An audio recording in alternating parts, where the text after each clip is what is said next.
ఆ కాళింది మడుగుకి వెళ్ళి కూర్చుంటే ఈ పిల్లలందరికీ ఎండకి దాహం వేసింది. దాహం వేసి ఆ కాళిందిలో ఉన్నటువంటి నీరు తాగారు. తాగగానే వాళ్ళందరూ మరణించారు. ఆవులు, దూడలు, ఎద్దులు అన్నీ మరణించాయి. పిల్లలందరూ నీళ్లు తాగి మరణించిన తరువాత కృష్ణ పరమాత్మ తన కరుణా దృష్టిని ప్రసరించారు. ప్రసరిస్తే ఈ పిల్లలందరూ నిద్రపోయిన వాళ్ళు లేచినట్లుగా లేచారు. లేచిన తరువాత ఎంతో సంతోషించారు. అడిగాడు కృష్ణుడు, ఏమిట్రా ఈ నీళ్లు ఎందుకు ఇలా ఉన్నాయని అడిగాడు. అడిగితే ఆ నీళ్లు ఎప్పుడూ కూడా బుడబుడ బుడబుడ బుడబుడ బుడగలు వస్తుంటాయి, అందులోంచి అవి ఉడికిపోతున్నట్టుగా ఉంటాయి నీళ్లు. ఆ నీటి నుంచి పైకి లేచినటువంటి గాలి పీల్చినంత మాత్రం చేత పక్షులు మరణించి ఆ చెరువులో పడిపోతుంటాయి, ఆ కాళింది మడుగులో. దానికి కారణం ఎప్పటి నుంచో అక్కడ 100 తలలు కలిగినటువంటి కాళీయుడనబడేటటువంటి ఒక పెద్ద నల్లత్రాచు, ఒకటి పెద్ద సర్పం అందులో పడుకుని.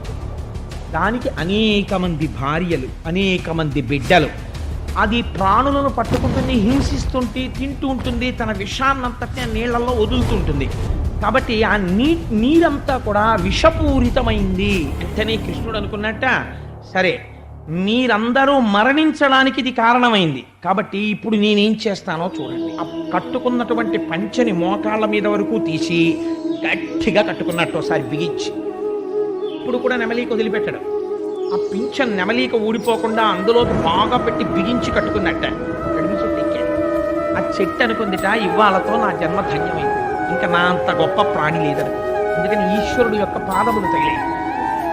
నీటికి తగులుతున్నాయి ఇప్పుడు ఆ మడుగుకి కూడా. కాబట్టి ఆ మడుగు కూడా ఇవాళ సుకృతం అవుతోంది.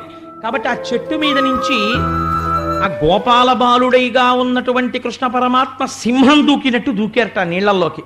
నీళ్లల్లోకి దూకగానే పెద్ద చప్పుడు వచ్చింది. ఇంతలో నీళ్లల్లోంచి బుడ బుడ బుడ బుడ బుడ బుడ బుడ బుడ చప్పుడు వచ్చింది. అంటే ఎవరో చూశాడు. అసలు ఈ మడుగులో అడుగు పెట్టడానికే భయపడతారు కదా, ఇలాంటి మడుగులోకి దూకగలిగినంత ధైర్యం ఎవరికి ఉన్నది అని చూశాడు. ఎవరు వాడు? వేరొకడు కాడు, సాక్షాత్తు కాళీయుడే. 101 పడగలు విప్పి అందులో ఇలా తేలుతూ ఆడుకుంటూ చిరునవ్వులు నవ్వుతూ ఆడుకుంటున్నటువంటి చిన్ని కృష్ణుణ్ణి చూశాడు. ఎంత ధైర్యం రాయి పిల్లడికి, నేను ఉన్నటువంటి మడుగులోకి దూకుతాడా అన్నాడు. పడగలు విప్పి ఆయనని కాటు వేశాడు. కాటు వేసేటప్పటికీ కృష్ణ పరమాత్మ స్పృహ తప్పాడు. తప్పగానే తన దీర్ఘమైనటువంటి శరీరంతో ఆయన్ని చుట్టేశాడు. చుట్టేసి ఊపిరాడకుండా చేస్తున్నాడు. ఈ ఒడ్డున ఉన్నటువంటి గోపాల బాలురు భయంతో పరుగు పరుగు పరుగు పరుగున వెళ్ళి కృష్ణుడికి ప్రమాదం వచ్చిందని చెప్పారు. బలరాముడు రాలేదు ఆ రోజున. ఈలోగా బృందావనంలో ఉత్పాతములు కనపడ్డాయి. ఎక్కడ చూసినా ఆకాశమంతా భయంకరంగా తయారైంది. ఉల్కలు పడుతున్నాయి, చీకటి ఆవరించింది, దుర్నిమిత్తములు కనపడుతున్నాయి. ఏం జరిగిందోనని భయపడుతున్నారు. ఈలోగా కృష్ణుడు కనపట్టలేదా, నీటిలో దూకాడు అన్న. ఈ కృష్ణుడి కోసమని ఆ గోపాల బాలురు, గోపకులు, యశోద, నందుడు అందరూ వెతుక్కుంటూ వచ్చారు. ఆ కాళింది మడుగులో పాము చేత చుట్టబడి పడిపోయి ఉన్నాడు పరమాత్మ. ఈ పరీక్ష ఆయన ఎప్పుడూ చేస్తాడు. నా గురించి ఏడిచేవాడు ఎవడైనా ఉన్నాడా, ఉంటే కనపడనా, లేకపోతే ఎందుకు అని. నా గోపకాంతలందరూ వచ్చారు. వచ్చి నిలబడి వాళ్ళు ఒక మాట అంటున్నారు, కృష్ణ మేము ఎప్పుడైనా నీ వైపు 2 అడుగులు వేస్తే నువ్వు మా వైపు 200 అడుగులు వేసేవాడివి. ఎప్పుడైనా కృష్ణ అని పిలిస్తే చాలు ఓయ్ అని పలికేవాడివి. ఇవాళ మేము పిలిచినా నువ్వు పలకటం లేదు. ఎప్పుడైనా నిన్ను ముట్టుకుందామని మేము దగ్గరికి వస్తే నువ్వు పరిగెత్తుకుంటూ వచ్చి మమ్మల్ని కౌగిలించుకునేవాడివి. భగవంతుని యందు మీరు ఇంత చూపిస్తే ఆయన అంత చూపిస్తాడు కారుణ్యాన్ని. కాబట్టి ఇవాళ నువ్వు అలా పరిగెత్తుకుంటూ రావట్లేదు. మేము నీ వంక ఇలా ఒక్కసారి చూస్తే నువ్వు మా అందరి వంక ఎంతో కృపతో చూసేవాడివి. ఇవాళ మా వంక చూడకుండా కన్నులు మూసి పాము చేత చుట్టబడి పడుకున్నావు. మేము తలుచుకోగానే నువ్వు మమ్మల్ని తలుచుకుంటావు. అలాంటి వాడివి ఇవాళ తలుచుకున్నట్టు కనపట్టలేదు. ఆ పాము నిన్ను కరిచింది, అదేదో మమ్మల్ని కరిచేస్తే గొడవ లేకపోయినా మేము చచ్చిపోయినా. ఎందుకని? మేము చచ్చిపోతే నువ్వు బ్రతికిస్తావు, నువ్వు చచ్చిపోతే మేము బ్రతికించలేము, మాకు చేత కాదు. మేమేం చేస్తాం? మూడులం అయిపోతాం, మా బతుకులు పనికిరానివి అయిపోతాయి. కృష్ణ నిన్నెందుకు కరిచిందా పాము? మమ్మల్ని కరిచేస్తే గొడవ వదిలిపోయేదే అని వాళ్ళు అన్నారు. నువ్వు చచ్చిపోయిన తర్వాత అయ్యో ఏం చేస్తాం అని వెనక్కి వెడతాం అనుకుంటున్నావేమో. నువ్వు అలా మరణిస్తుండగా మేము చూస్తూ బ్రతికి ఉండం కాబట్టి మేము దూకేస్తున్నాం, మేము ఆ పావు చేతిలో చచ్చిపోతాం అని యశోద కొంగు తీసి బిగించుకుని కాళింది బడుగులోకి దూకేస్తాం. దూకేస్తూ ఉండడం ఏమిటి కృష్ణుడు చూశాడు. యశోద వెనక గోపకాంతలందరూ దూకేస్తున్నారు, గోపాల బాలు దూకేస్తున్నారు. చిత్రం ఏమిటో తెలుసా అండి? ఊరుకొని ఊరుకొని ఊరుకొని అడ్డు పెట్టిన వాడు లేడు. వీళ్ళందరూ దూకేద్దాం అనుకుంటున్నారు. ఇప్పుడు ఈశ్వరుడు చూశాడు, నేను కావాలన్న వాళ్ళు ఉన్నారు, నేను దక్కాలి వీళ్ళకి. కాబట్టి ఇప్పుడు ఏం చేశాడు? ఒక్కసారి తన శరీరాన్ని వెడల్పుగా పొడుగుగా పెంచేశాడు. అనుకోని రీతిలో హఠాత్తుగా ఇలా చుట్టేసినటువంటి పాము మధ్యలో ఉన్న శరీరం పెరిగిపోతే దీని శరీరం అంతా కూడా నలుగుడు పడిపోయింది. ఎక్కడికక్కడ నలుగుడు పడిపోయి శరీరము శోషించిపోయి ఆ పిల్లవాడు ఒక్కసారి ఇలా పైకి గిరి శోష ఎక్కడ తెలుస్తుందండి? శరీరమునకు వచ్చిన శోష తలకి తెలుస్తుంది. నీరసం అప్పానిలా పడగలు వాల్చింది. చేతి పిడికిలి బిగించి ఒక్క గుద్దాడు ఆ పడగల మీద. గుద్దేటప్పటికి దాని నవరంధ్రములలోంచి నెత్తురు కక్కేసి పట్టు వదిలేసి కింద పడిపోగానే చూశాట కృష్ణుడు. ఇప్పుడు ఎవరెవరు ఏడ్చారో వాళ్ళందరూ సంతోషించాలనుకున్నాడు. తోక పట్టుకొని ఎగిరి పడగల మీదకి ఎక్కేట. ఒక్కొక్క పడగ పైకెత్తుతుంటే దాన్ని తొక్కుతుండేవాడు. ఆ తొక్కిన పడగ కిందకి వెళ్ళేది. ఇంకో పడగ పైకి వస్తే ఎగిరి దాని మీద తొక్కుతుండేవాడు. మణులతో కూడినటువంటి ఆ పడగలతో కూడినటువంటి కాళీయుడి తలకాయలు ఆయన నాట్యం చేసేటటువంటి గొప్ప రంగస్థల మంటపం అయింది.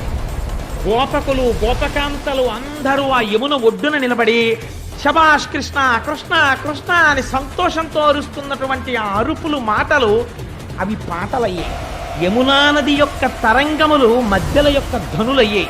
బెగ్గురు పక్షులు మొదలైన పక్షులు ఆనందంతో అమ్మయ్యా మేము ఈ పొలం మీద ఎగరగలం అని అవి చేస్తున్నటువంటి సవ్వడులు, వాటి కూతలు ఆయన పక్కన పక్క వాయిద్యాలయ్యాయి. ప్రేక్షకులుగా ఆ మందిరంలో దేవతలందరూ ఆకాశంలో నిలబడి చూస్తున్నారు. ఏమీ ఆశ్చర్యమని ఆయన ఆ పడగల మీదకెక్కి తొక్కుతుంటే తలలు పగిలిపోయి దాని నోట్లోంచి ముక్కుల్లోంచి నెత్తురు ధారల కింద కారి ఆ నీటిలో పడిపోతాం.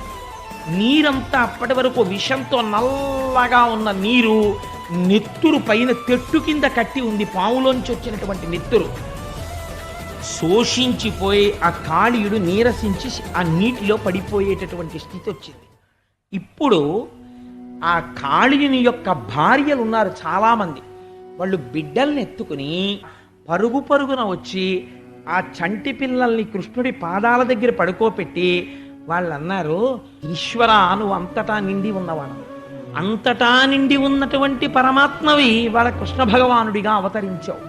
నువ్వు ఎందుకు వస్తావు అవతారం? పరిత్రాణాయ సాధూనాం వినాశాయ చతుష్కృతాం. దుష్టులైనటువంటి వారిని దండించడానికి అవతారాన్ని స్వీకరిస్తావు. దుష్టులైన వారిని దండించడానికి వచ్చినటువంటి అవతారం దుష్టుడైనటువంటి మా భర్తని దండించకుండా ఎందుకుంటుంది? కాబట్టి దండిస్తావు. కాబట్టి నువ్వు చేసిన పని తప్పని కానీ మా వారిని అలా ఇబ్బంది పెడుతున్నావని కానీ ఆయన తలల మీద నువ్వు తొక్కేస్తున్నావని కానీ మేము ఒక్క మాటనం.